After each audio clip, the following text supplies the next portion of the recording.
वेंगुर्ला नगरपरिषदेच्या कारभाराविरोधात शहरातील नागरिकांनी भटवाडी येथील सिद्धिविनायक मंगल हॉल येथे बैठकीचे आयोजन केले होते। यामध्ये पावसाच्या तोंडावर शहरातील होणाऱ्या कामांवर तसेच नगरपरिषदेकडून आजपर्यंत झालेल्या कामांवर चर्चा करण्यात आली। शहरातील समस्यांचा पाढाच यावेळी नागरिकांकडून वाचण्यात आला।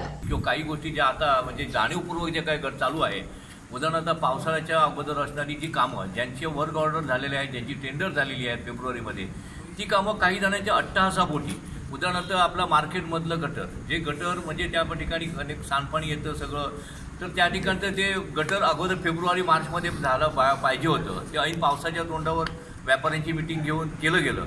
खरं तर ह्याच्या अगोदर जर 2 महिने अगोदरच्या जे आपले मुख्याधिकारी होते त्यांनी जर घेतलं असतं, मिटिंग घेतली असती, तर यावेळी गटर चांगल्यापैकी पुरं झालं असतं। पहिल्या पावसात ते गटराचं जे खाली घातलेलं पीवी होतं ते वाहून गेलं आणि नंतर भर पाऊस चालू असताना लोक पण त्या ठिकाणी जाणारे येणे म्हणते, अरे भर पावसात काय यानं मुहूर्त मिळाला। अनेक जणांच्या मार्फत जो या ठिकाणी निधी येतो करोड रुपयाचा, पण त्या करोड रुपयाचा निधी आल्यानंतर त्याची टेंडर लागतात। टेंडर लागल्यानंतर ती टेंडर रजिस्टर कॉन्ट्रॅक्टरच्या नावे भरली जातात, त्यांचे सर्व कागदपत्र तपासून ती भरली जातात। भरली गेल्यानंतर प्रत्यक्ष काम ते जे मक्तेदार आहेत, जे ठेकेदार आहेत, जे रजिस्टर कॉन्ट्रॅक्टर आहेत, गव्हर्नमेंट रजिस्टर कॉन्ट्रॅक्टर, ते करतच नाहीत। तर ते त्या जागी कोणतीतरी तिसरी लोक कामं करतात। मग कोणतरी मुकादम म्हणून त्या रजिस्टर कॉन्ट्रॅक्टरचं पत्र घेतं आणि त्या प्रकारे ही कामं चालू होतात आणि त्यामुळे कामाचा दर्जा अजिबात त्या ठिकाणी राहत नाही। आपलं नाथपईचं सभागृह असेल ना, नाथपईचं, तर त्या ठिकाणी पहिल्यांदा 1 कोटीचं टेंडर निघालं गेलं आणि नंतर त्याची किंमत 2.5 ते 3 कोटीच्या बाहेर गेली। मग प्लॅन करताना हे लक्षात येत नाही का? मुळात तुमच्याकडे काही आयडिया कल्पकता काय नाही का? तुमच्याकडे अभ्यास नाही का? काय ॲक्च्युली करायचं हे ठरत नाही का? नाट्यगृहाचा आपला विषय, त्यावेळी नाट्यगृह त्या ठिकाणी बांधलं गेलं। ते नाट्यगृहाची कॉस्टिंग होती फक्त 1.5 लाख 2 लाख रुपये, काय 2 कोटी रुपये वगैरे किंमत होती। नंतर ती वाढून आज किती झाली, किती कोटीत नाट्यगृह झालं। त्या नाट्यगृहाला जे ड्रिपरी असते, जे सामान असतं ठेवण्यासाठी, दरवाजा जो पाहिजे, मोठा दरवाजा पाहिजे असतो, तो दरवाजा पण ठेवला गेला नाही, दुर्दैव आहे। मग कशा पद्धतीचे प्लॅन या ठिकाणी काढले जातात? आज त्या ठिकाणी कंपनीची नाटकं येतात किंवा मोठ्या नाट्यस्पर्धा होतात, त्यावेळी बाहेर गाडी लावून ते बाल्कनीतनं त्या ठिकाणी सगळं सामान घेतलं जातं।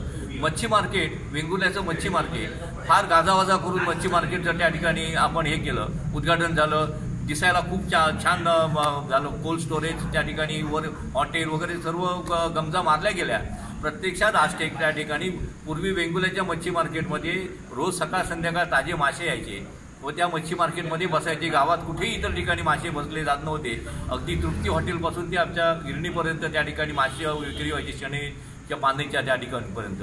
आज संपूर्ण गावभर मासेमारी होते। दाबोली नाक्यावर असतील, पिराच्या दर्ग्यात असतील, मधल्या पॅसेजमध्ये, मानशीच्या पुलावर, अगदी लाला काका सावंतांचं कॅम्पात घर आहे, त्यांच्या समोरही मासे विकले जातात। हे बघून अतिशय वाईट वाटतं। मटण, बकऱ्याचं मटण वेंगुर्ल्याला खाणारे अगदी हौशी आमचे खाऊ माणसं आहेत, पण त्या ठिकाणी त्यांना सिनियर सिटीजन वर चढू शकत नाही। त्यांचं दुःख आहे की 2 जिने जोडून वर कसे जाणार? ते मच्छी विक्रेते त्यांचं दुःख सांगतात की आम्ही खालचे माशांची गर्दी हात जोडून खालून बघून आम्ही पाहत असतो। सुके मासे, जे मुंबईकर चाकरमानी येतात त्यांना सुके मासे हवे असतात। बरेच मुंबईकर येऊन त्यांना सुके मासे मिळत नाही, कारण ते खाली पार्किंगमध्ये विकले जातात। तर त्या ठिकाणी त्यांना पण बसण्याची व्यवस्था नाही आहे। त्याची कधीतरी कुडाळला जायचा योग येतो। कुडाळच्या मच्छी मार्केटमध्ये ज्या मच्छी विक्रेत्या महिला बसतात, आमच्या बहिणी बसतात, त्या सर्व बऱ्याचशा जणी वेंगुर्ल्यातल्या आहेत। त्यांना विचारलं की तुम्ही वेंगुर्ला सोडून इकडे का? तर वेंगुर्ला बसायला जागा काय असा आमका? अशा पद्धतीचं म्हणजे जे सगळे इकडे जे प्रस्थापित होते ते विस्थापित झाले। अशा प्रकारची त्या मच्छी मार्केटची वाट लागली। भाजी मार्केट तुम्ही जाऊन बघा, त्या भाजी मार्केट इतकं आमचं देखणं भाजी मार्केट होतं, जे क्रॉफर्डने बांधलं, पण काहीतरी आपण वेगळं करायचं, त्याची इस्टिमेट कॉस्ट वाढवायची। त्या पिलरना एवढे मोठं स्टील वापरलं गेलं, त्याची हाईट केवढी आहे बघा।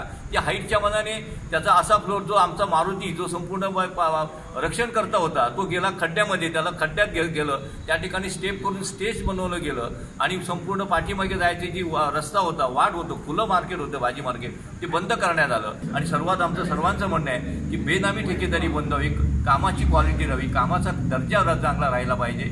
जे शासनाचे पैसे म्हणजे आमचेच सर्वांचे पैसे, याचं चांगलं नियोजन झालं पाहिजे। तर चांगल्यापैकी या ठिकाणी मुख्याधिकारीने जे आता आहेत किंवा प्रशासकांनी यावर लक्ष ठेवलं पाहिजे। जो टेंडर भरणार त्यानेच काम करायचं, नसेल तर अशा कॉन्ट्रॅक्टरना काळ्या यादीत काढा। ब्लॅकलिस्टमध्ये काढा, तरच ही नगरपालिका आपली सुधारतील, त्याला चांगले दिवस येतील असं आम्हाला सर्वांना वाटतं. आणि आता नागरिक जागरूक झाले आहेत हे मात्र निश्चित, आता सोडणार नाही. आता प्रत्येक कामाचा जाब विचारला जाणार हे मात्र निश्चित. कोकण संवादच्या ताज्या घडामोडींसाठी चॅनलला सबस्क्राईब करा आणि बेल आयकॉनला क्लिक करा.